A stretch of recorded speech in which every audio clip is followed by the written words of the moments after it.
ഇന്നത്തെ നമ്മുടെ വീഡിയോ എന്ന് വെച്ചാൽ KSRTCയുടെ ഡബിൾ ഡെക്കർ ബസ്സിലുള്ള ഒരു യാത്രയാണ്.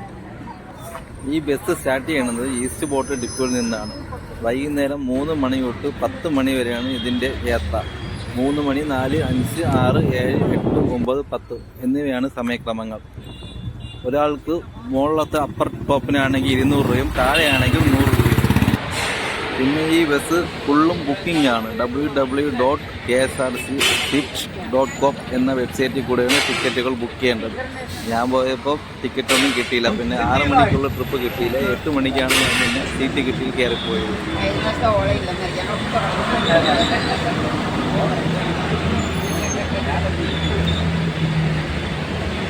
ചായ ആരും ചോദിക്കുന്നത് തരത്തില്ല.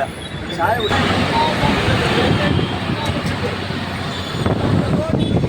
പിന്നെ ആ ബസ്സിലെ കണ്ടക്ടർ ചേട്ടൻ പേര് പ്രദീപ്. ഒരു രക്ഷയില്ലായിരുന്നു. നല്ല വൈബായിരുന്നു. നല്ല മനോഹരമായിട്ട് കാര്യങ്ങളെല്ലാം പറഞ്ഞു തരികയും സ്ഥലങ്ങളുടെ സ്പോട്ടെല്ലാം പരിചയപ്പെടുത്തി തരികയും എല്ലാം ചെയ്യുന്നു. അടിപൊളി വൈബായിരുന്നു.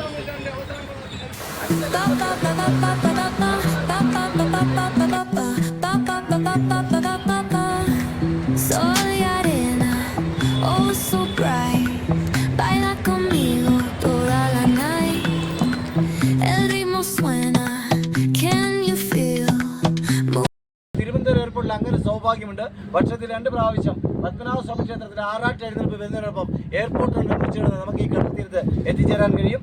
ഏപ്രിലും ഒക്ടോബറിലുമാണ് നടക്കാറുള്ളത്. വൈകിട്ട് 4 മണി മുതൽ രാത്രി 9 മണി വരെ യാതൊരു ടേക്ക് ഓഫോ ലാൻഡിങ്ങോ ഇല്ലാതെ പത്മനാഭസ്വാമി ക്ഷേത്രത്തിൽ ആറാട്ട് എഴുന്നേൽപ്പിന് വേണ്ടിയിട്ട് എയർപോർട്ട് സജ്ജമാകും. ഇത് ചരിത്രത്തിൽ തിരുവനന്തപുരത്ത് മാത്രമുള്ള പ്രത്യേകതയാണ്. അതൊരു പഴഞ്ചൊല്ല് പോലെയാണ് നമ്മുടെ മനസ്സിൽ പറഞ്ഞു നടക്കുന്നത്. അതിങ്ങനെയാണ്: 365 ദിവസത്തിൽ 363 ദിവസം പൊതുജനങ്ങൾക്കായും 2 ദിവസം അനന്തപത്മനാഭനും എന്നുമാണ്. അത് എയർപോർട്ടിനെയും ആറാട്ടിനെയും കണക്ട് പറയുന്ന ഒരു ചൊല്ലാണ്. അതനുസരിച്ച് അവിടെ വള്ളക്കടവ് ഭാഗത്ത് എൻട്രിയായി ഈ റൺവേയുടെ മധ്യഭാഗത്തൂടെ ക്രോസ് ചെയ്ത് ശംഖുവും ബീച്ചിലെത്തി ആറാട്ട് കഴിഞ്ഞ് തിരിച്ചു പോകുന്ന ചടങ്ങാണ്. ഇവിടെ എയർപോർട്ട് സ്ഥലം വിട്ടുകൊടുക്കുന്ന സമയത്ത് തിരുവിതാംകൂർ രാജവംശം ആകെ ഒരൊറ്റ കാര്യം മാത്രമേ ആവശ്യപ്പെട്ടിട്ടുള്ളൂ. വർഷത്തിൽ 2 പ്രാവശ്യം എയർപോർട്ട് റൺ വിളിച്ചെടുക്കാനുള്ള അനുമതി നൽകണമെന്നായിരുന്നു. അതനുസരിച്ച് ഇവിടെ ആദ്യമായി പറന്നിറങ്ങിയ ഫ്ലൈറ്റ് ടാറ്റ എയർലൈൻസിന്റെ ഫ്ലൈറ്റ് ആണ്. 1935 ടാറ്റ എയർലൈൻസ് ഇവിടെ ആദ്യമായി പറന്നിറങ്ങുന്നത്. അന്ന് ടാറ്റ എയർലൈൻസ്